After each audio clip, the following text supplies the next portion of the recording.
माझ्या बहिणीनं वेळेचा बरोबर फायदा उचलून त्यांनाच कलर लावला. झालं काय सांगते पुढे व्हिडिओमध्ये. तुम्ही जर मागचे व्हिडिओ बघितले असेल तर तुम्हाला माहिती असेल की मी कुठेतरी आलते. हे आहे माझ्या पप्पाच्या मित्राचं हॉटेल, ज्याचं काम सुरू आहे. मधोमध का नाही फाउंटेन एरिया केलता, खूप छान दिसत होता. मला तर खूप इम्प्रेसिव्ह वाटला तो.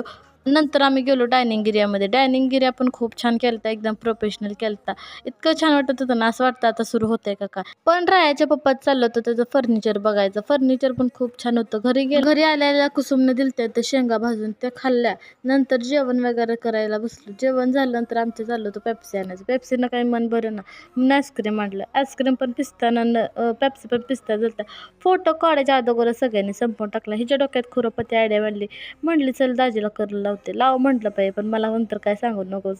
मग काय घेतला गप कलर लावून, आणि नंतर काय त्याला सगळे भिजवून टाकले कलरनं. दुसऱ्या दिवशी रायांना आधीचं चाललं होतं मस्तपैकी रंग खेळायचं, कारण की त्या दिवशी त्याला जरा बरं वाटत नव्हतं, म्हणून नंतर खेळून दिलं. चला, माझं व्हिडिओ कसं वाटतं कमेंटमध्ये सांगा आणि सबस्क्राईब करा प्लीज. बाय.